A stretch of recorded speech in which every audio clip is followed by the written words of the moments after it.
Yo, what's going on, guys? It's Legend, and as you guys can tell, I ended up hitting iridescent, and I wanted to go over my settings and my classes for you guys on what I kind of used to grind to iridescent, and maybe share some tips, give some advice for you guys who are maybe struggling, who are just grinding yourself and want to improve at the game. I'm gonna start off with the graphic settings, and I'm kind of just gonna scroll through these. I'm not gonna go real in depth with it. There's plenty of videos out there. Just type in like best graphics Black Ops 6 and I'm sure you'll find plenty of videos that go more in depth, but I'm just gonna kind of scroll through these, and if you guys want to copy them, feel free to pause the video at any moment. Just go through these real quick.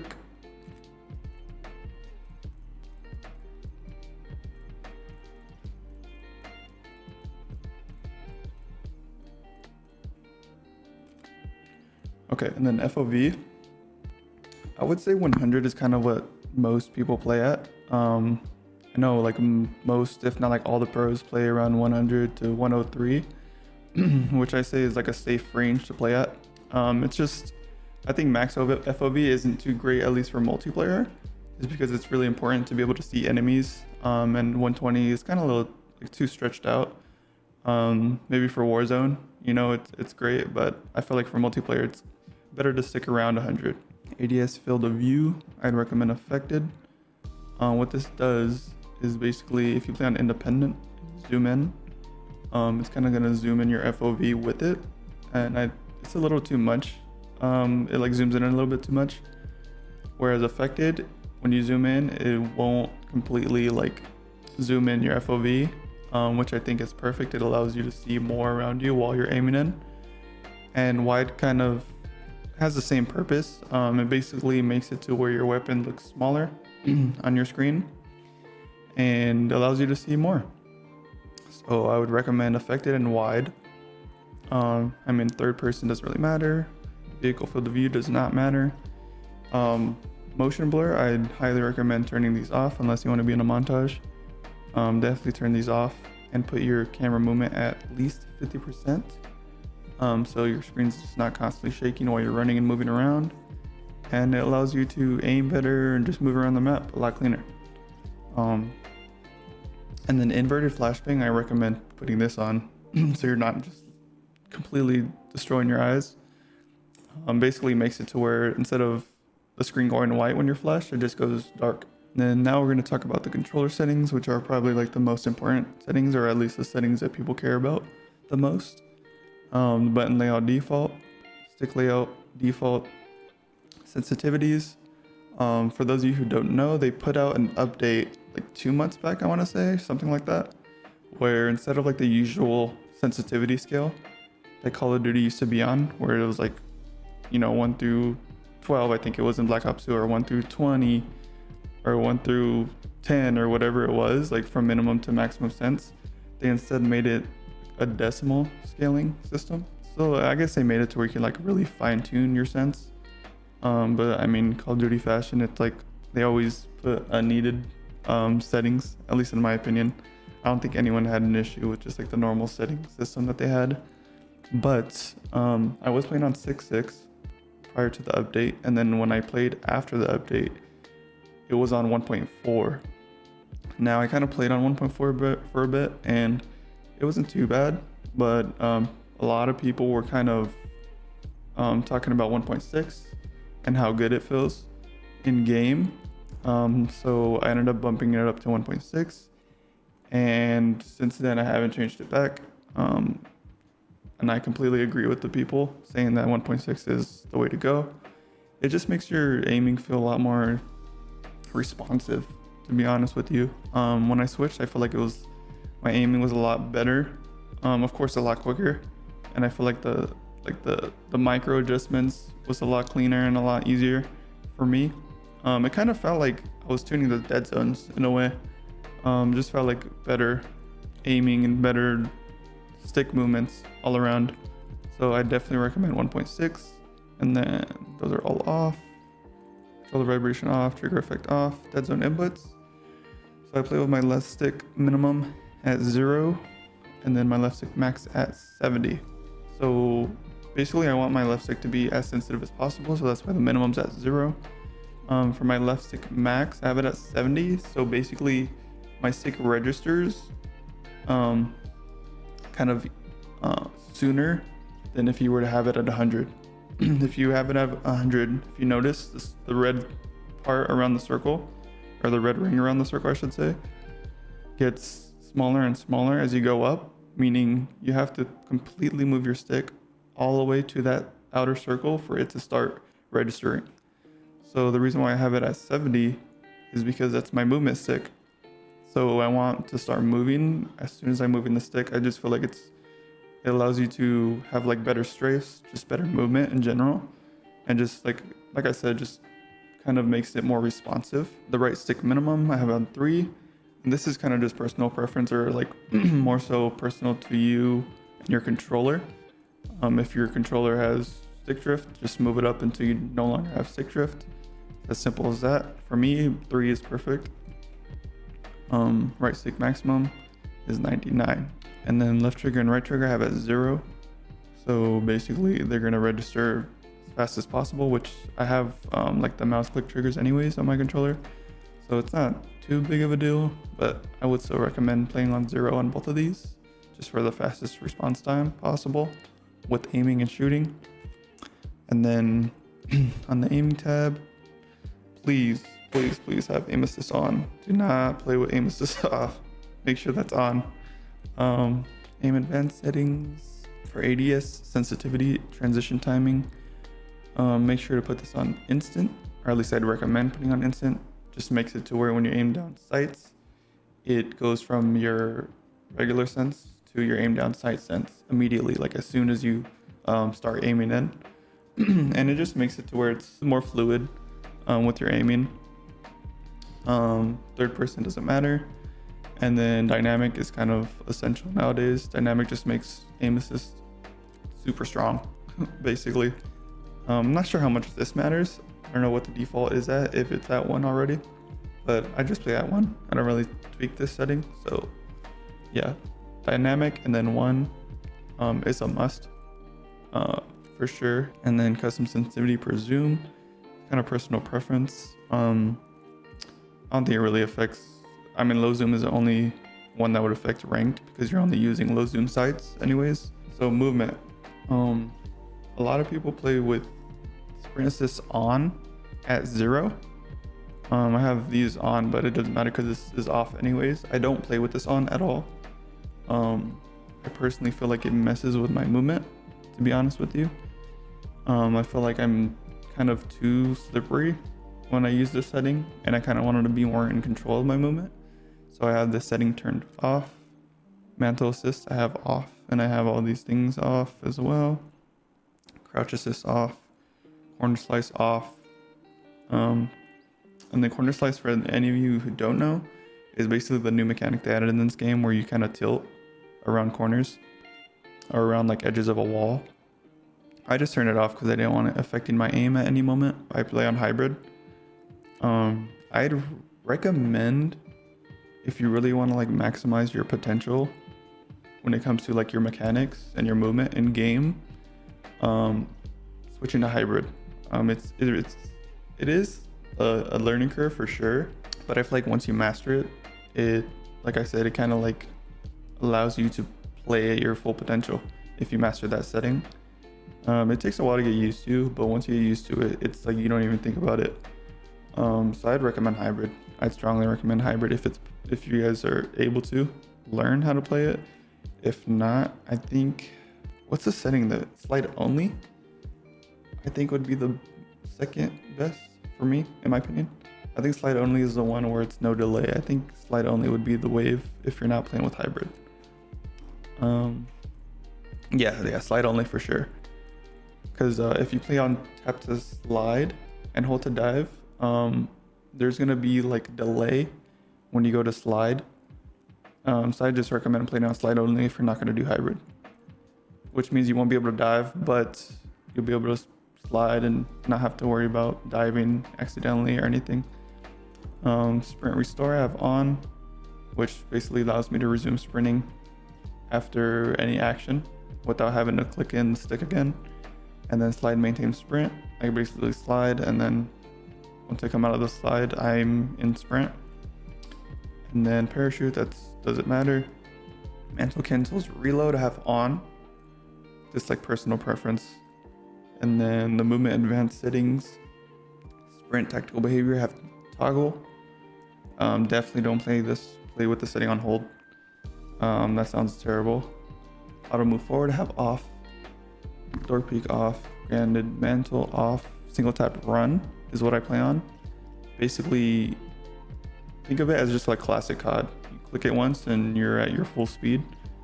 That's, in my opinion, the best setting. Like this kind of goes back to like the automatic track sprint setting, the sprint assist up here. The reason why I have this off basically allows me to control my movement more. And when I have single tap run, it's the same premise. It kind of like allows me to control my movement. So if I want to slide and, you know, sideways or backwards or anything, I just click it once in that direction and I slide, you know. I would recommend this setting highly if you're not doing automatic track sprint. And then plunging underwater I have free. It really doesn't matter because you're not in water too much in this, in ranked at least. I can't even really think of maps right now that have water. I guess Skyline. But yeah, this setting it's personal preference, but I play on free. And then sprinting door bash, play with that on. I'd recommend playing with that on, so you just sprint through doors. And then combat, I have hold for ADS behavior. I don't know anyone who plays toggle, so I just recommend playing on hold. Then kind of gonna go through these. Kind of doesn't really matter. It's kind of more so for Warzone, so these don't really matter. Let's see any of this. Those settings. Overlay. I don't know if this really matters. So I don't know if I went over this setting already, but this is basically just, I'm talking about my ADS multiplayer. I have it on 1. And then motion sensor behavior. I think this is gyro controls. Yeah, play with this off unless you guys are into gyro. Basically meaning like you tilt your controller and move it and it moves your aim in game. If this is not off already and you're not planning on playing gyro, please turn this off. Make sure it's off. Go to audio. I guess this is important to some people. My audio setting, play on Treyarch mix. I've seen someone play Sucker Punch, but I've literally never changed it since they put on Treyarch mix. Voice chat, settings, interface. I mean, I recommend putting skip introduction movie off or on, so you don't have to watch that intro screen every time. And then telemetry, basically this is what shows on your top left corner. I just have the FPS, server latency, packet loss, graphics card temperature, and that's really it. There's plenty of other things you can put on here too. If you're on PC, I don't think on console you have as many options. Telemetry size on default. And then those are those settings, readability, color customization. I think the only difference I made was switching the enemy colors. I think originally they're on the right one, if I'm not mistaken. I just switched it to a brighter red, which is just easier for me to see. And I don't play with the filter on. Maybe I might try it eventually, but I play with that off right now. And then gameplay HUD. I play on the standard preset. And then, okay, HUD bounds. This is actually important. So I'd recommend playing on your HUD bounds as close to the center as possible. So on default, they're gonna be like stretched out all the way, like somewhere around here. I'd recommend pulling both of the HUD bounds inwards as much as you can go, because what that does basically brings your minimap and all your other HUD items, like your ammo and all that, closer to the middle of the screen.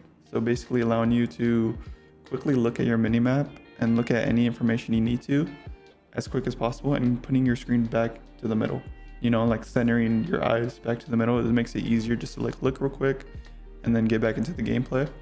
So I recommend putting the HUD bounds all the way in.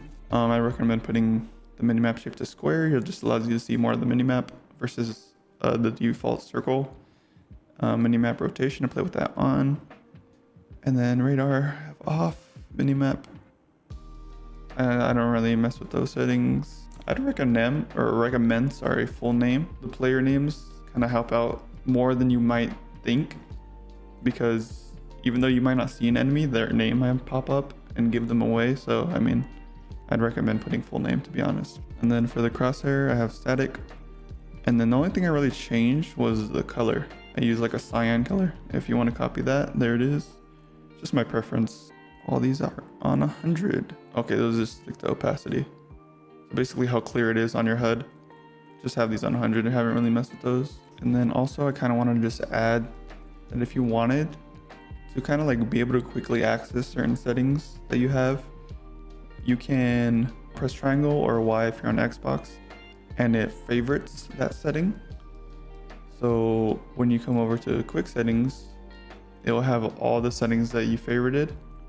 So you can just like quickly access any setting that you need. Now let's get into the classes. So the main gun that I used was the AMS. I would say for the most part, I did use the sub here and there, and I started using the sub like later in the grind, probably like Crim 2 and then to Iridescent. I would pull it out more. But for the most part, I used the AR, and this is kind of my class setup. I would say everything's pretty typical. For my attachments, use a Kevlar, compensator, reinforced barrel, vertical foregrip, ergonomic grip. I've seen a lot of people kind of taking off the underbarrel and using, I think this recoil springs, if I'm not mistaken. I've seen some people use a Ranger, which I kind of want to try, to be honest. I haven't given it a test, but I might try it out and see how that works. But for the most part, I was running vertical, and then I was actually using quick draw for a long time. That was my setup. Actually, that was my setup. That was like a setup that I ran for a minute, and then someone in my YouTube comments recommended me use reinforced barrel, so I switched that. And then from quick draw, I went to ergonomic because it still gives me aim down sight speed, maybe not as much, but it gives me that and more. Like, look at all the attributes it gives me versus quick draw. Like, it just made sense. So I switched to that recently, and to be honest, I was just playing like a default AR setup that they give you in ranked, so I didn't really mess with it until kind of more so like later in the grind. But this is my class setup now, and I think it probably might be, in my opinion, the best setup you can run with this gun. I like the way it shoots versus like other attachments. It just feels off to me. I don't know, I'm just maybe used to it. Like I said, a lot of people don't use a vertical foregrip, so I don't know. It's personal preference at the end of the day. And then onto the sub.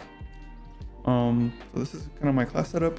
Not much different than what other people might use. Maybe for the stock, people use balanced stock. Now I'm realizing there's no reason to run infiltrator. Balance literally has what infiltrator has, but more too. Oh no, okay, so it still has more ADS speed, movement speed. So if you see down in mobility tab at ADS movement speed, it's 4.3. If you go to balance, it's 4.1. I mean, it's not crazy, but you know, that's what I've been running. A lot of people just run balance stock, so up to you on what you want to run. You could kind of test things out and see what you like. And then recoil springs just helps with recoil, of course.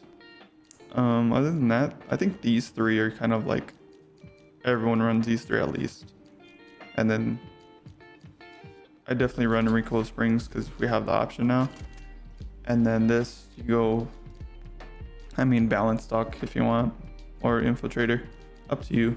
I might go back to balance, to be honest with you. But yeah, that's my subs class. Same perks, basically.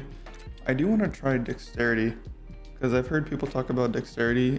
When it comes to ranked, it's like flak jacket might matter in certain instances, but Dexterity gives you reduced weapon motion while jumping, sliding, and diving, and you take less fall damage. I haven't tried this personally, but I might try this instead of flak. But that's kind of, I've been running this class setup the whole time. This is what everyone uses for the most part. And then for my attachments on the pistol, fast mag 2, quick draw grip. I think that might be your only options, yeah. So, and then I don't run a scope on mine. If you want to run it, this would be the scope that you would use, or at least most people use. Obviously, it's your personal preference, you use whatever, but I don't use a scope on my pistol. I just prefer it. Just preference. So those were my settings and my classes. And I kind of wanted to kind of show you guys how I warm up as well. I go into a private match. For those of you who don't know how to do that, let me just go back to the menu. So when you're on the multiplayer lobby screen, go and find a match. Go down to private match, create private match, and it'll take a while to load. Once it loads, any day now. There you go. Go to game setup. Put this on free for all. I mean, you can choose any map you want. I just put Vault. Just because the Vault has like a mix of medium, close range, and like long range gunfights. And then for the only settings I change for this, I'll do the time limit as much as it can go, which is 45 minutes. Score limit, same thing, which is 1,000 points. And then match start time, I'll just put F5 so I don't have to wait too long to start. And then go to team. Radar always on, I put in constant. Some bots won't pop up on the minimap. I think that's because the game randomly assigns, I think, ghost perk to them. I could be wrong on that, but I think that's why all of them don't show on the minimap, but I put on constant. And then make sure to put bots on before you start the match. So switch this to 11, put confirm. Make sure you're able to see all the bots on the side, and then start the match. Because when you start it, you can't cancel it while the countdown's going. The reason why I choose to go private match instead of just playing like online multiplayer is because I feel like you're getting like a lot more interactions within like a shorter, like within the time you would spend playing like a full multiplayer match of like Dom or something. You can get a lot more engagements in private match. I know some people might say like, oh, these aren't real players, so like how's that good practice? But for me, like, not really, I don't really care about playing real players necessarily. I just want to warm up my shot and like running around, like warm up my movement and kind of just get used to the guns again, you know? Of course, when we get on for the first time for the day, we're gonna be a little cold. So it's just a warm up, everything. Get used to the movement, get used to the aiming again. Like I said, just warm up your hands. And like, in a multiplayer game, you're not getting these many interactions. Like I would be dead by now, and then I have to spawn in, and then, you know, I have teammates on my team taking kills, or you're not gonna get as many engagements, man. This is like the best warm up in my opinion. I hate that they don't have infinite ammo as a setting that you can change, but just run the assault pack so that you can just refuel your ammo once you're out. For me, I'll usually shoot around like 200 bots to warm up. That's kind of like that's where I feel like I'm warmed up, is 200 bots. I usually feel like my shot's pretty good and my movement's good and I'm ready to go. I'll kind of switch between the AR and my sub. I don't switch, like I don't go like 100 with the AR, 100 with the sub. I'll kind of just switch between each gun and kind of get used to it. It's not really like a desired number to try to hit for each gun, but I do know like 200 bots at least is where I feel like good to go. And then for anyone who like, also I forgot to mention this too, I do play on PC, if you guys couldn't tell already. I mean, you guys can because of settings and stuff, but I do play on PC, and I did solo queue for, I would say like 90% of this grind at least. Which for those of you who grind ranked like that, you know how difficult it is to solo queue and play on PC because of how big the cheating issue is right now in the ranked. You know, they said they're gonna do something to the anti-cheat and make it better, which maybe they have. I didn't really grind ranked in season 1 at all, so I don't know, like, in comparison to that, how bad it was. But ranked season 2, it's definitely not great. So yeah, it's, I feel like it's not as terrible as I would say like Modern Warfare 2, like a couple years back. That game, when it came to the ranked system, was terrible with cheaters. I feel like this game isn't as bad, but it is still bad for sure. And it's like ridiculous that we're still having this type of issues. But you know, that's Call of Duty for you. That's kind of a difficult part of the grind. Just not only solo queuing, because solo queuing is its own thing, but definitely playing on PC because the cheating issue. I mean, solo queuing, of course, you never know what type of teammates you're gonna get. Sometimes you get the best team ever, and other times you get people who never had a controller in their life. So it's kind of just like a toss-up, really. I mean, of course, I'd recommend playing with a team. I think that's kind of an obvious one if you can queue with people. If you kind of don't have people, like friends to play with, I kind of just the teammates that you do play with in ranked, if you find like a good team that you end up queuing with and you guys do good, just like, you know, type in the chat or put your mic on and just tell them like, hey, you guys want to run, you guys need a fourth, like say it's a 3-sec, say if they need a fourth, or just like see if they want to run some games with you. I definitely recommend doing that, running it with people, because it makes everything so much easier with teammates who at the very least calm. Even if they're not like the best teammates ever, comms like do a lot, and comms are better than no comms for sure. So I definitely recommend running it with people. But if you're just solo queuing, I mean, when it comes to improving at the game, of course it's reps. I think number one is like just reps and how much time you put in, how much time you're able to put in. Just playing ranked, queuing ranked is gonna be the best way to improve, of course, is playing. But yeah, just reps and play time for sure is gonna be the biggest factor. But also don't like mindlessly play the game. Like don't just play and get mad when you lose, and like don't think about what you're doing in the game. Like try to be mindful of the plays that you're making and the way you're playing with your team. If you can, I'd highly recommend recording your gameplays so that you can look back at them afterwards and you can see like what you're doing wrong, what you're doing right, you know, how you died in a certain position and what you should do different next time. I feel like that is like the one of like I think playtime and like getting reps in is number one, and then that would be number two in my opinion, is recording your gameplay and watching where you went wrong. And I'd recommend watching like streamers play, pro players play, and just see how they move around the map. A lot of them have videos out there talking about how to play certain game modes and things like that. So you can also do that. Just watch those videos, just watch pros play, just watch good players play.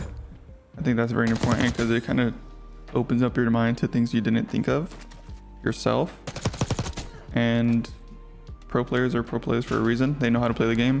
They play it the right way, the way it should be played. So, you know, you're definitely going to learn a lot from watching players of that caliber. And then, of course, like I said, just swarming up with bots. I don't know. I think people can like overestimate mechanics and they can underestimate mechanics at the same time. It's weird. 'Cause I feel like a lot of people, like, yes, game sense and like map knowledge and map awareness and, you know, knowing where to rotate to on hardpoint and things like that. It's definitely, it's important. It's number one for sure. No doubt. Like just like all around game awareness is the most important aspect of like your game. But I feel like people do overlook like the mechanic side of things, you know, like the aiming, the movement. Especially in this game, movement is like so important. It's so important in this game to be able to move. Don't just focus too much. Don't put all your focus into just like game awareness and things like that, because you need to know how to shoot back. Like the higher ranks you get, the more people are just gonna know.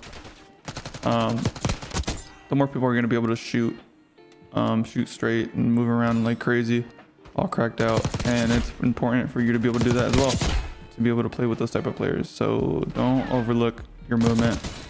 Don't overlook your aiming. Just your overall mechanics. You know, make sure to practice. Like I said, shooting bots, in my opinion, is the best thing you can do, to be honest. But look at like how many interactions I'm able to just run around freely. I'm not getting, you know, I'm not just getting shot and having to respawn and run back to that position, trying to do all that. Like I could just keep shooting bots over and over and just get warmed up like a lot quicker than if I'm just dying and respawning and dying and respawning, you know? Like I said, it's personal preference, but I think this is the best warm-up you can do, to be honest. I don't know if I'm gonna upload a gameplay after this or not, but if I am, it's gonna be the 61 kill gameplay that I got on Red Card HP. I talked about it already, I think. But it was a really close game if I do end up uploading it. If it's not in this video, then it'll probably just be its own video afterwards. If you guys happen to have any questions or anything, you know, you want to know about improving at the game, or, you know, just any questions at all, feel free to put it in the comments below. If you enjoyed the video, of course, like and subscribe, comment. I'd greatly appreciate that. On the road to 1,000 subs at the moment, as you can see on the top of the webcam. So if you guys can sub, I'd greatly appreciate it. I do stream live on Twitch and YouTube. A link to my Twitch will be down in the description, and I do have a Discord as well. If you guys want to join a Discord, you know, I'd love to get to a point in my Discord where, you know, people are able to like kind of find people to play with in ranked, or maybe get some 8s going, things like that. So if you guys, that sounds like something you guys be down with, then click the link in the description to the Discord, as well as my Twitch, all that good stuff. I do stream around like 4 days a week, through the week, like Monday through Friday, like 4 days. So if you guys want to catch me live, just, you know, hit that sub button, hit that bell, so you guys don't miss live streams or videos or content. And follow me on Twitch as well. You know, why not? It's free. Let me know what you guys think about these videos. If you guys enjoy these videos, if you guys want more of these type of videos, it just helps me to make better videos in general. Like I said, I appreciate you guys so much for the recent support. You know, I've been getting a good amount of support, a good amount of subs lately, so, you know, that's amazing. I appreciate you guys for that. And, you know, hopefully I'm able to see you guys in the stream soon. That'd be dope. But yeah, that's it for me. Appreciate you guys so much for watching, and you guys have a great rest of your day. Peace out.